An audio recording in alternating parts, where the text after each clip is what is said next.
อยู่กับไพ่สามเมื่อคืนนี่2 คนญาติ เพิ่นก็เจ็บค้างแล้วก็บ่จักสิเฮ็ด เจ็บ กัน ให้น้ำกันเมื่อคืนนั่นคืนนี่บ่ โดย เมียเห็นเมียเจ็บผัวก็ให้เมียก็ให้ ผัวก็หายน้ำติ โอ้ยกระบะกระเพาะเหลือแต่24ล้าน 400,000 400,000 แต่ก็จ่ายค่ายาไปแล้วเมื่อคืนนี้400,000ก็เบิดแล้วเหลือแต่24ล้านทั่ว วันนี้เหลืออยู่ทั้งหมด 24 ล้าน 24ล้านกีบ โดย บ่ได้หันทั้งแม่ป้าเพิ่นบ่ได้บอกว่าเงินได้มาสำนี้หรือว่าได้เต็มบ่ฮู้เลยแม่นบ่ บ่ฮู้น้องก็บ่ฮู้คือกัน เพราะว่าได้ยินแต่ผู้อันเพิ่นเสียหายนั่นแหละเนาะเพิ่นว่าอยู่ว่าสเต็เนาะ แต่ว่าชุดเจ้าได้รับเงินน่ะมีแต่24ล้าน4แสน โดย ได้รับเงินนั่น4ล้าน4แสน ขาดไป2ล้าน6 ขาดไป2ล้าน6ตอนนี้นะแต่ FC เพิ่นก็สิฮู้อยู่แล้วว่าไปไสส่วนใดเพราะว่าการกระทำของแม่ตู้กะเฮามองเฮาเห็นเฮาอ่านออกอยู่แล้วนะแม่นบ่หากแต่เพียงแต่ว่าเฮาบ่ได้ถ่ายคลิปเนาะอันนี้ก็สาระจะว่าตรงๆเงินส่วนนี้น่ะบ่ต้องว่าอย่างไรก็คือทั้งในเฒ่าคนละพี่น้องเลยเพิ่นไปใช้จ่ายแล้วอื่นเฮาก็บ่ฮู้เพิ่นว่าเสียค่านู่นค่านี่เนาะล่ะเนาะเฮาก็บ่ฮู้ว่าเป็นจริงหรือว่าเป็นเฮาก็บ่ฮู้นะเพราะว่ากระเป๋ามันปิ่นขึ้นเทิงพี่น้องเลยมันเลยลงดุมคือที่สาระวันนี้เจ้ากับเมื่อน้ำเพิ่นว่านี่ที่ว่าเมื่อตอนเอาเงินนั่นบ่โอ้เป็นได้ตอนเมื่อ ถามมาเลยปิกนิกจุดอยากได้เงินเลย จนไปอย่างนี้เร็วกันเมื่อในรถ เร็ว โอ้พิษแล้วคือแบบ คือแบบว่าบ่อยากเบิ่งนะ คือเพิ่นบ่อยากมาเบิ่งมาใกล้ พี่น้องน้องแต่บ่ คือว่าง่ายๆนี่คำว่าเบิ่งกับบางคนประโยชน์ว่าซั่นซะ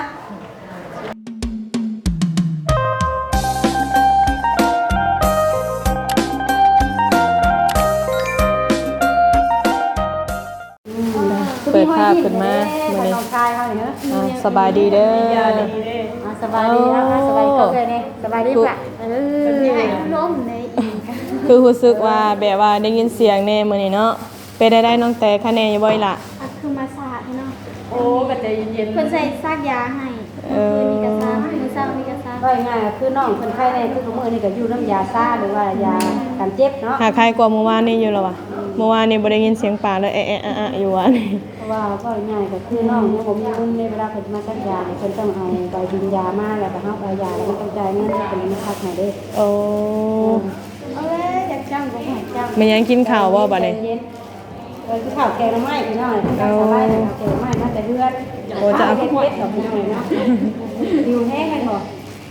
คือนี่ได้กินว่าข้าว กินเอาป้อนอยู่ ก่อน เนาะป้อน ว่ากันไหมคะข้าวผัด ข้าวผัด ข้าวผัดกับแซ่บกันแต่งั้นระวังเนาะอันนี้นะเข้ามานี่คือบ้านเพิ่นเอิ้นเป็นบ้านเอิ้น แกงหน่อไม้เนาะ สารเทิงได้ระวังสารเทิงน่ะหน่อไม้น่ะระวังเพราะว่าเป็นหูกระบังเนาะค่ะ ในนั้นบ่ นั่นพี่น้องคิด ชูเจ้าพากันมาเมื่อเช้าเนี่ยสบายดีเด้อทางเด้อเด้อเมียประมาณโอ้มากับไผโอ้สาวโสดเพิ่นสบายดี กินกินเนี่ยเขาสังได้คุยกันยาวเลยแหละวันนี้นะแซ่บบ่กินข้าวแซ่บอยู่บ่แซ่บอยู่บ่แกงหน่อไม้ขากันยังไข่แห้งอยู่บ่ ยังบวมอยู่ที่บ่ล่ะบวมกว่าบ้านนี่บ่หรือว่าได้ ใช่คือบ่ลองปุ๋ยเบิ่งดูเนาะ ใครกว่าหมู่บ้านนี่บ่เลย โอ้ไข่กว่าแล้วอันนี้ เพราะว่าใครกว่าคือว่าแล้วมันก็คอยยุบลงเนาะเพิ่นพาให้เนาะว่ามันคำว่ามันเบ่งนี่เพิ่นบ่สามารถพาให้ได้พี่น้องเพราะว่าเพิ่นว่าย่านซีนมันยิบยากเนาะ บัดนี้หันรออันบัดนี้หันเรื่องการผ่าตัดบ่ไปนะ แล้วก็มีแต่รอแล้วก็ว่าหมอเพิ่นว่าให้ขาโยกเลยแต่ตอนนี้เนี่ยต้องใช้ยาบรรเทาการเจ็บตลอดคำว่าบรรเทาคือเจ้าเห็นคลิปข่อยเมื่อที่ข่อยมานอนข่าวน้องเพิ่นน่ะเนาะมื้อนั้นแบบบ่มีเงินเลยเนาะเจ็บก็ว่าสิเอายามาซักก็มื้อนี้ให้เพิ่นก็เพิ่นเจ็บหมอก็บ่ได้นอนเลยมื้อนั้นน่ะข่อยก็เลยไปขอหมอว่าซักให้ซะแล้วสัญญาณมาแล้วผู้กรณีเพิ่นมาเคลียร์เฮาก็ว่าสิเพิ่นมาซักให้เนาะ เด้โอ้ยเนาะ น้องเพิ่นก็ได้นอนแน่มื้อนั้นน่ะอันข่าวตัวที่ว่าเพิ่นเอามาให้น่ะเขาว่ามันนั่นก็บ่กินเด้อแขกบ่ได้จะกินในตอนนี้ เนาะข้าวบ่ได้อุ่นเนาะ โอ้ยหยกไข่เบิดเลยมัน มันคือสิมักแย่งแกงใหม่เนาะบ่ได้กินเพิ่นเด้แม่นบ่ กินเพิ่นให้กินอิ่มเต็มที่ด้วยบ่ล่ะเจ้าไปถามเพิ่นว่ากินเต็มที่แล้วแม่นบ่กินซะเพราะว่าบัดฮอดมื้อตัดแต่อดข้าวเป็นมื้อเด้ เออ อาการเพิ่นก็อาการของน้องเตนี่ก็คือ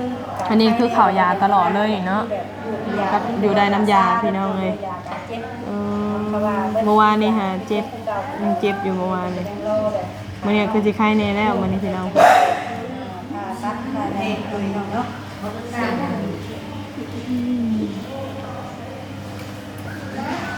เจ้าอาบน้ำอยู่ไสสระ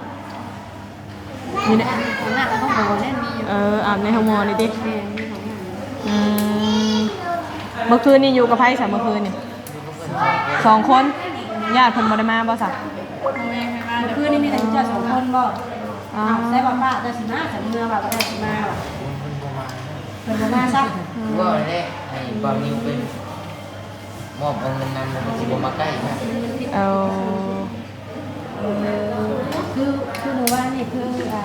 น้องคนไปน้องกันไปป้ามาเมื่อเอาเงินเนาะมาเมื่อเอาเงินแล้วนี่สิมาแม่นบ่แล้วเพิ่นบ่ได้มา บ่ได้มาเลย อะไรอยู่กัน2คน เอาแล่นเอาไอ้บ่นิวแล่นหน้าเอาไปนั่นไปนี่แล้วผมเนี่ยก็เดินให้อยู่ผู้เดียวกันนี่ แล้วบัดนี้คือเพิ่นมาให้ซักคือซักยานี่เอาเงินใช้ซะ บ่มี บ่มี ตอนนั้นบ่มี แล้วเฮ็ดได้ซะบัด กด เพิ่นก็เจ็บค้างแล้วก็บ่จักสิเฮ็ด เจ็บ กัน ให้นำกันเบิดคืนนะคืนนี่บ่ โดย เมียเห็นเมียเจ็บผัวก็ให้เมียก็ให้ ผัวก็หายน้ำติ กระบะกระเพาะ เอ้ยน้อยแต่บอลเล็กน้อยบ่ฮู้เฮ็ด แล้วบัดนี้ก่อน บ่ฮู้ วันนี้น่ะหลังจากที่ว่านั่นเห็นได้บัดนี้ เพิ่นโทรใส่บ่นิวให้บ่นิวไปเอาเงินนำ ให้โทรหาบ่นิ้วก็บ่ยาวบ่ โดย แล้วให้เพิ่นแลกเมื่อเอาเงินให้ โอ้วันนี้เพิ่นน่ะไปเอาเงินแล้วแต่เพิ่นบ่ได้มา แม่ฉันน่ะว่ากินน้ำก่อน โอ้ใช่ๆนะ น้ำให้เมียกินน้ำกินน้ำก่อนโอเคอ๋อน้ำมีนี่นะอิ่มเลยนอนเลยบ่ล่ะอิ่มเลยก็นอนผมเป็นยังเพราะว่าจะให้นั่งทิ้งหลายกะมันตนเนาะสิปัวได้เนาะเมื่อยกัน ใช่แล้วเรา ติ จะ เพราะว่าได้ต้องกินยางงไป บ่อีหยังก็ อยู่นี่เนาะมัดไว้ก่อนมาอยากกินอีกเดี๋ยวเบิ่งเอาอันนี้เอาล่ะนมของ ขอบใจ เดี๋ยวให้น้องกินมื้อนู้นค่ะกินบ่แต่นมอีหล่ะ กินบ่ คือสิมีแห้งปากแท้ คิดได้ดินอยู่นี่ก็ได้แต่เนาะ นี่คือข้าวเช้าเพิ่นบ่เนี่ยค่ะ ข้าวเช้าแบบว่าที่คนก็ว่าทำสิท่าแล้วมันกินข้าวแล้วมีคำว่าป้ามันเดินต้องหันหน้ากินข้าวน้ำหัว ปัดอันนี้เนาะบ่ได้พาผัดบ่ได้กินข้าวคือว่าเขาแล้ว เพิ่นยังมันไม่ให้น้องอยู่กับเด็ก ว่าทั้งพอแล้วมามื้อได้สันจะอะไร จะว่าพอมากกว่าหอดคืนนี้ว่า ทอดบ่ายโมงมากับแม่ โอ้ มากก็แม่ใหม่บ่โอ้แม่ใหม่กับมา ไม่ใช่เฮ้ยใหม่ๆเราจะเห็นหน้าเด้ จังหวะไอ้ตัวนี้พออยู่ใกล้ๆพออยู่นอก อยู่นอกด้วยเลย พออยู่นอก พอแล้วก็มาหอดพอนอกมาหอดตอนบ่ายโมง มาพวกเพิ่นก็นั่งรถมาตอนแรกได้นี่เนาะมาเพื่อฮอดจนเที่ยงคืนพี่น้องเอ้ยกินจะได้มีแห้งมือเขาของผ้าจะได้อันนั้นเนาะ เนาะถามก่อนว่านี่อันนี้ไม่ได้จบแล้วตัวนี้เนาะก็คือทางวันย่าเมื่อเอาเรื่องแล้วบอกแม่ได้ไล่มาครบ บ่ อ้าว ได้เท่าไรจ้ะ บ่ครบ ขาด2ล้าน6 ขาด2ล้าน6 เอาคือขาด บ่ฮู้คือกันน้องก็บ่ฮู้ เอาเพิ่นบ่ได้บอกว่าใดๆบ่ คือตามที่ผู้กรณีเพิ่นได้ค่าเห็นรวมทั้งหมดทั้งหยังทั่ว17ล้านนี่บ่แต่หลังจากที่ว่าป้าซื้อไปเอาเงินเซ็นหักหาเงินเรียบร้อยแล้วเพิ่นก็บ่ได้มาแล้วเจ้าให้ทางวันย่าก็วันนี้เมื่อเอา หาเพิ่น ทางวันนี้ก็วันย่าเมื่อเอา ได้เงินแต่2ล้าน6บาท ได้เงินมาแบบ 2ล้าน6 ปลายมันน่ะอันนั้นน่ะ สัก เด้อ อืม แล้ววันนี้มันเหลือแต่24ล้าน 400,000 4แสน แต่ก็จ่ายค่ายาไปแล้วเมื่อคืนนี้400,000ก็เบิดแล้วเหลือแต่24ล้านทั่ว วันนี้เหลืออยู่ทั้งหมด24ล้าน 24ล้านกีบ โดย อ บ่ได้หันทั้งแม่ป้าเพิ่นบ่ได้บอกว่าเงินได้มาสำนี้หรือว่าได้เต็มบ่ฮู้เลยแม่นบ่ บ่ฮู้น้องก็บ่ฮู้คือกัน เพราะว่าได้ยินแต่ผู้อันนี้ก็เสียหายนั่นแหละเนาะเพิ่นว่าอยู่ว่าสเตทเนาะ แต่ว่าชุดเจ้าได้รับเงินน่ะมีแต่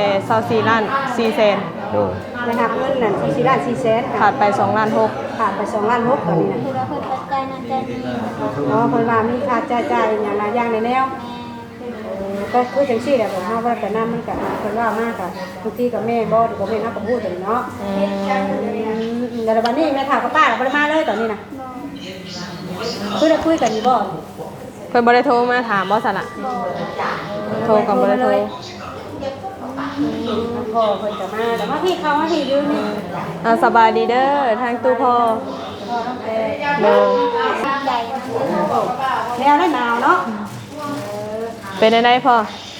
เป็นได้มาเห็นสภาพลูกสาวเป็นแบบนี้รับบ่ได้บ่ ตกใจแล้วเนาะ รับบ่ได้แล้วเนาะประกันหันใบหน้าลูกเนาะเลยอันนี้คนน้ำเมียแล้วเนาะ ทางพ่อมาจากมื้อซะพ่อโอ้บัดนี้หันลามาจากมื้อ ได้มาจากเมืองลาวมาเลยบ่มาเลยบ่โอ้อยู่เลยอยู่ลูกเลยบ่ โอ้ ใคร ย ลูกสาวน้อยสิดูแลซอย เบิ่งหันแหละพ่อเฮาเลยอีตนแล้วอยู่แบบว่ามันบ่มีไผเนาะแบบว่าสองผัวเมียเพิ่นคือแบบว่าแม่นอยู่พี่น้องเพิ่นมาแล้วเพิ่นก็เมื่อเนาะแบบบ่มีไผอยู่เป็นรักให้นะ เพราะว่าเฮามากับมาเยี่ยมกับเว้นแบบนี้แล้วพอสินะเฮาก็สิเห็นตลอดบ่ได้เนาะมาเยี่ยมมายามกันแบบนี้คือเมื่อคืนนี่2คนผัวเมีย7ผัวบ่จังได้เฮ็ดกับไห้นั่นแหละขอเบิ่งครับเป็นบ่อันนี้ที่ว่าน้องเพิ่นยิ้มได้นี่คืออยู่น้ำยาซ่าน้ำยามึนนั่น อืม เพิ่นมาซักให้จักเทื่อแล้วสองเทื่อ สอง ก็คือไปจ่ายเงินให้เพิ่นแต่ตัวนี้เทื่อเนาะ วันนี้ฮู้รายละเอียดข้างในแล้วบ่สาธารสมมุติว่าผ่าตัดมันต้องใช้เงินเท่าใดบัดนี้เงินเฮาสิพออยู่บ่ซะบัดนี้ ก็เพิ่นก็ว่า18ล้านปานจักเท่าไหร่นั่นน่ะเนาะเพิ่นว่าจะว่า18ล้าน แต่ว่า แต่ก็เสียย่องเพิ่นแยกไว้อยู่แยกไว้เด้ออันค่าตัดนั่นเด้อเฮาต้องแยกไว้ก่อนตัวนี้ เจ้าแยกไว้โดยแล้ว20ล้านน่ะ บ่มันก็มีแต่4ล้านก็แยกไป18ล้านแน่เนาะ บ่แยกไว้20ล้านเอาหัวก้อนมันออกแล้วก็ปลายมันเจ้าก็เก็บไว้ต่างหากเอาไว้อันถ้าสมมุติคำบ่พอแล้วเจ้าจังไปจกตัวนั้นตัวนี้คือเจ้าแยกออกมาโลด4ล้านนะไว้ใส่ค่าหืดค่ายาเจ้านะ เฮาบอกว่าจะนี่แหละคือแยกไว้ก่อนค่าตัดเนาะน้องเนาะเพราะว่าบางทีแบบทอดมูลค่าบัดเฮาบ่มีเงินเพิ่นก็บ่สามารถค่าอีกเด้ แม่น โดยแม่ เอาตัวไว้ก่อนในตัวอันสหึดพยาเป็นอื่นนะเดี๋ยวเขาคอยว่ากันแล้วก็แก้ไขที่หลัง โด เนาะ ย คือสิแหละสาระเป็นคนบอกตรงเนี่ยจักคนสิให้จักคนสิเพี้ยนเพี้ยนเนาะค่ะพ่อเนาะเขาเป็นคนบอกตรงมักบอกอ้อมเขาบอกอ้อมมันเป็นการเข้าใจง่ายเนาะน้องแต่เอาไว้ง่ายแล้วคือน้องแต่ฮู้เนี่ย ตรงๆเลยว่า จะว่าสิเขียนให้เอื้อยกับบ่ฮู้แล้วแต่คนบอกตรงเลยค่ะ มาว่าตรงๆบอกว่าอ้อมมันเมื่อยเปคือว่าอ้อมนะ เข้าใจง่ายแล้วเนาะ จัด แต่ ไป คือเงิน27ล้านนี่ก็สิว่าง่ายพี่น้องเลยบางทีก็และผู้หลายคนก็ได้ยินนำกันเนาะว่า FC ก็ได้ยินเนาะว่าผู้กรณีเพิ่นรับผิดชอบ27ล้านค่าหืดค่ายาเพิ่นจ่ายเรียบร้อยปีแล้วก็หลายเติบพอสมควรเนาะเพิ่นคือสำหรับเพิ่นหาครับก็ดีแล้วเพิ่นรับผิดชอบซำนี้แม่นบ่ โดย แล้วพอเอาเงินมาก็คือหลายผู้หลายคนก็เห็นน้ำคลิปบ่ยาวว่าหยังเนาะมีเงินซำนี้แต่ FC เพิ่นก็สิฮู้อยู่แล้วว่าไปไสส่วนใดเพราะว่าการกระทำของแม่ตู้ก็เฮามองเฮาเห็นเฮาอ่านออกอยู่แล้วนะแม่นบ่หากแต่เพียงแต่ว่าเฮาบ่ได้ถ่ายคลิปเนาะอันนี้ก็สาระจะว่าตรงๆใช้เงินส่วนนี้น่ะบ่ต้องว่าอย่างไรก็คือทั้งในเท่าคนละพี่น้องเลยคนไปใช้จ่ายและอื่นเฮาก็บ่ฮู้เพิ่นว่าเสียค่านู่นค่านี่เนาะล่ะเนาะเฮาก็บ่ฮู้ว่าเป็นจริงหรือว่าเป็นเฮาก็บ่ฮู้นะเพราะว่ากระเป๋ามันปิ่นขึ้นเทิงพี่น้องเลยนำเลยลงดุมทุกที่ส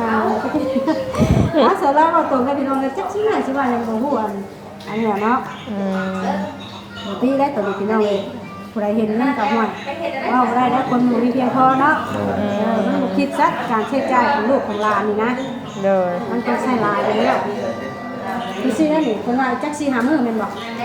เพื่อฮอดให้ค่านี่มันเศร้าไปล้านที่บ่ฮู้ว่าเฮาสิใช้ได้แม่นบ่ แม่ เพราะทุกสิ่งทุกอย่างเฮาต้อง มีแต่ใส่กับเงินเนาะ ได้แต่ก็ซื้อกับเงินน่ะนะ มีแต่เงินกับเงินพี่น้องเลย คือมื้อเช้านี่น้องเพิ่นก็ไปจ่ายไปแล้วแม่นบ่ค่ายา400,000 แต่เมื่อคืนนี่บ่เนาะเที่ยงคืนแล้วมันเจ็บเฮาก็ได้ไปก่อนบ่เดียวเอาเงินมาให้บ่ดี อ พิ่นวันนี้ว่ากับปัญญาไม่ใหม่พอดีก็จะเลือกเอายามาซักให้น้องเพิ่น โอ้ ซักได้พากันนอนแม่นบ่ โดย กระซ่างกันนอนบ่ได้เบิดคืนคันบ่ได้เงินนะ ได้เพราะว่ามื้อข่อยนอนน้ำหนักน้องเพิ่นยังบ่ได้นอนเด้แม่นบ่ โอ้ วันนี้เอื้อยก็บ่ได้มาแล้ววันนี้เจ้าต้องนั่งเผาเพิ่นก็บ่ได้นอนแม่นบ่เนาะเด้มื้อทบิดนี่ว่าข่อยอยู่นำนะ บัดนอนจะนอนใช้สาระนอนในนี่บ่ นอนนี่แหละ โอ้คันในแต่ว่ามีเตียงว่างเนาะ แต่ว่าคำนี้เพิ่นไข่ลายก็เฮาก็บ่ได้นอนเตียงก็มีแต่ปูสาดนอนพื้นแล้วบัดนี้ เลยไทยเราคือสิบ่ลายปานใดหรอกว่า เล็กกระเป๋าหามาเบิ่งเนี่ยเอ้ยมาแม่นให้เจ้าใส่เงินหักนั่นแหละคือว่ามาคือว่าหัก ได้แล้ว อืม เนี่ยใส่เงินได้เพราะว่ามื้อนั้นน่ะเอ้ยถามได้เนาะว่าน้องมีหยังแน่กับส่งกับขาเสื้อกับขากระเป๋าอีหยังก็บ่ได้เอามาบัด บ่มีหยังจักอย่างบ่ ได้เงินได้หยังมาแล้วน้องเพิ่นสิใส่กระเป๋ากางเกงก็เป็นไปบ่ได้เนาะเพราะว่ามันตกหล่นเสียหายหันนะ จกเข่าจกออกเนาะเวลาไปใส่ไปจ่าย วันนี้ก็เลยเอากระเป๋ามาให้สภาพนี่ก็คือแบบสภาพนี่ก็คือ คืออ้าวหัวบาดนี่ ถ้ามองพ่ายกับสามมือเลยมันสิพายเองว่าพี่พายเองเพราะว่านี่มันสะพายใส่เอิกเลยมันจะคือเรามาใส่เรื่องใส่นะเนาะ เลย ให้สไลด์ได้พายเบิ่งก่อน บ่ให้นอกสะพายก็ได้คือดอกอันนี้นั่นเขาว่าเอาเงินใส่ได้หามาออกแต่กระโตเด้อเวลานอนไม่ได้อย่างกับป้าเป็นเอิกตลอดเวลาเด้อเพราะว่ามันอยู่โรงพยาบาลคนมันก็ร้ายเนาะ โอ้ยเป๊ะเวอร์เลยหั่นน่ะโหดูดีขึ้น ต้องแบบนี้แบบนี้เลย ป้าสิฮักโกย ก็ปวดหัวแต่ว่ามาเขาเขียนกับปวดหัวจกเงินมาใส่ถุงยุบันนี่ใส่ไล่บ่บันนี่เพราะว่าเฮาก็บ่อยากให้มันเบี้ยมันเสียเนาะใส่ถุงยุมันก็คือแหละเนาะมันก็บ่เฮียนี่ มันก็คือเห็นความปลอดภัยแน่หน่อยนึงเนาะ ปลอดภัยเพราะว่าเฮากระจายกันปัญญากับจกมาเพื่อนี่ก็อย่าจกเอาเด้อตัวเฮาก็อย่าจกคนเสีย คือเอ้ยว่าหั่นแหละตัวแนบซาล้านน่ะจะหัดอีติ้วไว้จะแยกเอาต่างหากโลดแล้วแยกส่วน4ล้านน่ะออกมามันจังบ่ปนกันแบบนั้นค่ะจะตีอันนั้นใช่ได้เลย เข้าใจอยู่เนาะนี่แต่ตัวค่าตั้งแยกไว้ต่างหาก อันนี้ก็คือบ่ฮู้ว่าสิได้อยู่ห้องหมอฮอดมื้อใดเนาะพี่น้องเนาะ ก็การใช้จ่าย การใช้จ่ายนี่ก็โอ้มื้อหนึงก็เบิดหลายพี่น้องเอ้ย เสียเสียเลยนะคือก็ได้ยินเลยนะพี่น้องเนาะแต่ขออภัยเนาะ มันก็อยู่โรงพยาบาลมันเสี่ยงมันอันนี้แน่พี่น้องเอ้ย ถ้าจริงมันก็กระเป๋ามาอยู่ได้ล่ะแต่ว่าแต่แขนไว้แล้วมันอาจจะมีขี้ฝุ่นกล้องอย่างเนาะ เดินธรรมดาเสร็จเอาหลาย เป็นอย่าง เราไม่ในกระเป๋านะคือเราเขาก็พา คน คนอยู่คน เออ แนวมันแน่ เบิ่งกันให้แลล่ะเฮ็ดได้เนาะบัดยามมันเป็น นั่นเนาะใช้อันเมียใส่ภรรยาอยู่ใส่คือบอกเอาเข่ามา ทั้งตูพอได้กินข้าวกินน้ำแล้วบ่พอเอ้ย กินแล้วว่าเข่าแห้งอยู่แล้วอยากกินแล้วเลิกนี่ใครแม่สามารถเรียกมันนี่เนาะนี่ใครไม่มา มาเมื่อนี้บอก สาบุญบ่ยาวมีบ่มา ภรรยายังไม่มาบอก พี่กับสาบุญก็กับเบาแล้วก็ดูเอาเผือมาจัง วันนี้บอก คนใส่บ่ คนใช้ เพราะว่าเราขายข้าวเปียก นี่อันอยู่นี่ เออ ได้ใกล้แล้วนะก่อนหมู่กันบอก เมื่อคืนนี่ก็เด็กเรามาแล้วก็เอามาให้กินอยู่เมื่อคืน ข่าว นี้ มาให้กิน เอาเฟอร์มาให้กิน โอ้เพราะว่า ใครดอกเรา ฝากบอกเราเลยเพราะว่าเจ้าอยู่ใกล้น่ะนั่นอยู่ได้กินกับมันยืนน้องคนในเด้อคอยว่า เออ เพราะว่าทางเฮานี่มันอยู่ไกลเนาะ โดยเพื่อไปเพื่อมา ไปเสมา สมานำย่ำหนาวสิคันได้เข้าบ้านเลยย่ำเมื่อคืนนี่แล้วคำบอกจำเป็นดีรอจะได้เอาออก เนาะ เออ ภายในบัดมันเบิดผิดยานี่คือเจ็บเลยเป็นบ่ล่ะเอามาใส่แล้วภายในอยู่ได้เนาะ อันนี้ก็เจ็บนะ โอแนวแล้วเนาะลูกเมียเจ็บเนี่ยมันก็บาดใจบาดเนาะพี่น้องความรักของผัวเมียเนาะ โอ้ยเนาะหากกำลังบานซึ่งบัดมาเป็นไปนี่ซ้ำพี่น้องเว้ย นี่แต่คือว่าเนี่ยเบิ่งกันแหละคือโตมาแล้วก็นอนอยู่ลูกอยู่เด้อ เบิ่งลูกหั่นแหละเนาะ อาศัยเจ้าได้บาดนี้เพราะว่าเฮานี่ก็อาจสิมาเยี่ยมมายามแล้วก็กลับแบบนี้นะก็สิบ่ได้นอนนำแบบนี้นะ โดย เพราะว่าเฮาก็มีลูกมีเต้าเนาะล่ะเนาะเข้าใจเอื้อยได้อลูกเด้อบ่แม่นว่าสิบ้านถิ่มดอกก็ฮักแพงคือเก่า อืม ฮักแพงคือเก่าแล้วก็มาเบิ่งมาเยี่ยมสิแล้วหลายๆบ่ทั่วบ่ทันก็ปรึกษากันสินะ ก็แก้ไขแล้วก็แก้กันไปนะเขาก็เบิ่งแตะหูดูแต่ตาแช่ซอยยังบ่ได้เนาะ คันแนวหาบแนวคอยังว่าหาบซอยกันเนาะ แ เบิ่งแบบนี้แหละเป็นกำลังใจให้นั่นแหละ เบิ่งนั่นแหละก็ซอยถ่ายทำให้ผู้รักผู้ใหญ่เพิ่น เห็ เห็ น น มานี่กำลังใจก็คือใครขึ้นแม่นบ่ โดย ใครก็บ่มีผู้มาเยี่ยมมาหาได้เนาะ โดย จะมาแย่กูเก่าอีกจังเรากี่ขาดปากนำเด้อ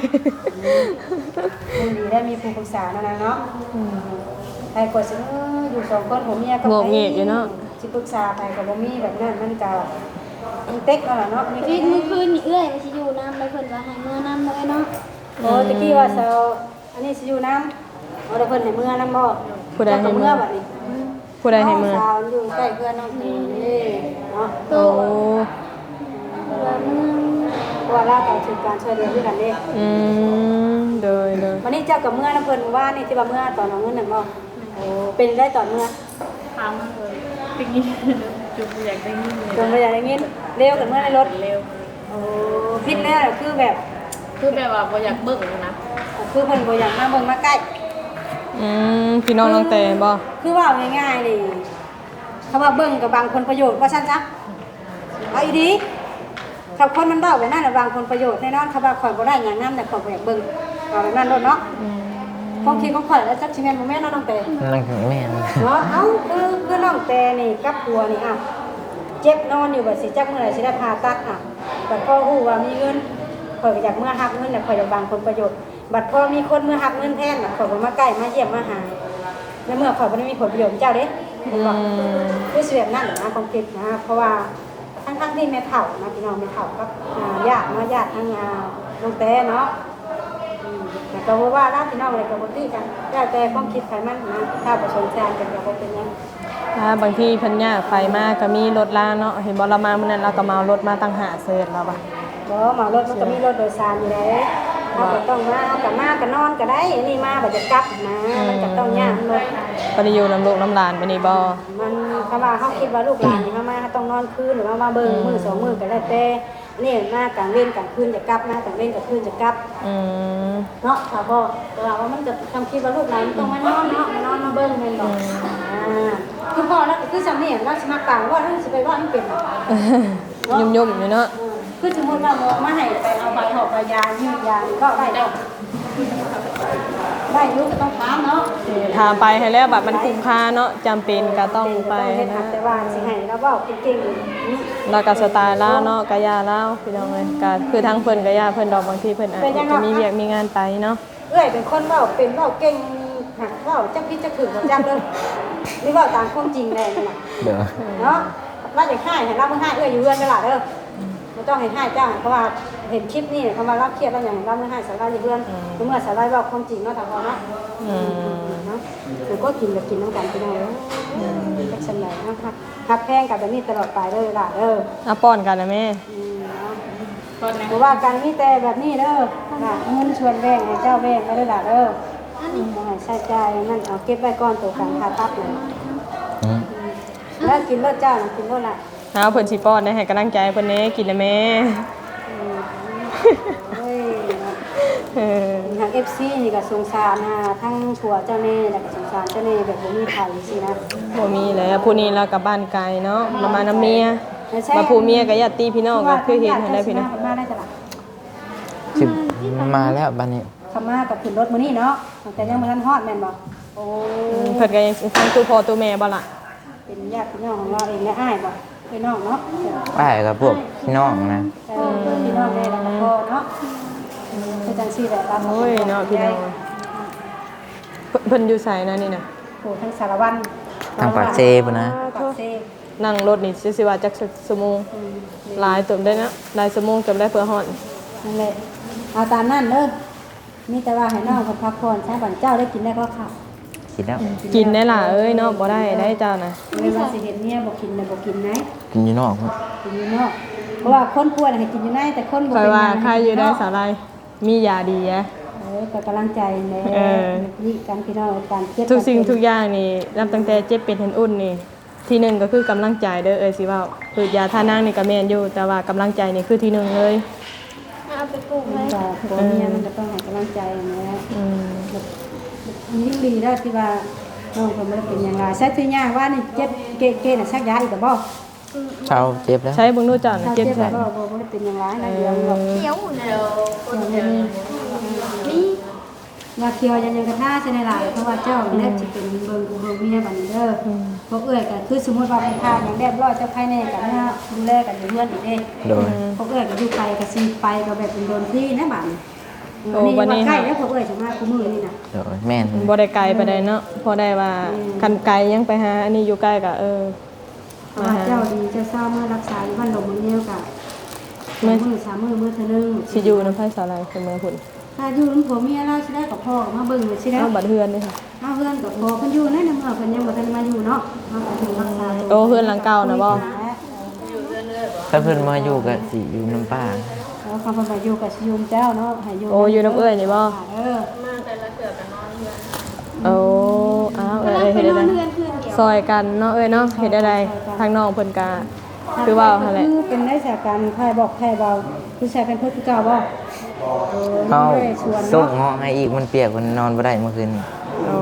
ได้ไปซื้อมาใส่ให้อีกบ่ บ่เอาส่งใส่แบบนี้แล้ว มาส่งใส่ให้น้องเพิ่นหันแต่ว่าส่งตัวอันเปียกตัวนั้นน่ะเอาออกไล่แล้วบ่ อยู่นี่เบิดนี่ อยู่นี่เบิดคือชวมใช่เบิดเลยแล้ว มันอันนั้นบ่ได้ตัดแล้วก็คือบ่ฉีกออกโลด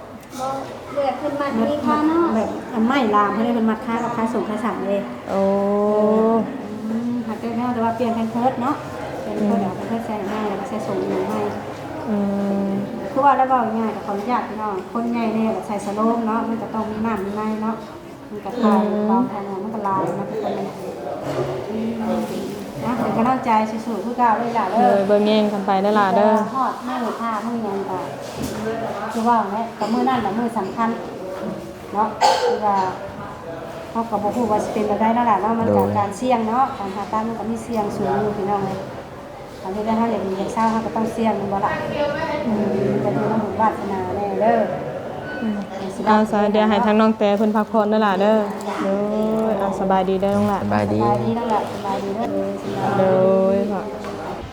เอาโอเคเนาะพี่น้องสำหรับคลิปนี้ก็สิประมาณนี้ขอขอบใจ FC เบิดสุขทุกคนเข้ามาให้กำลังใจเนาะถ้าว่าคลิปนี้ผิดพลาดประการใดก็ต้องกราบขอโทษขออภัยเด้อพ่อแม่พี่น้อง FC ทั้งหลายเนาะสำหรับคลิปนี้ทางสาวมุกดาก็สิจบคลิปเพียงเท่านี้เด้อสบายดี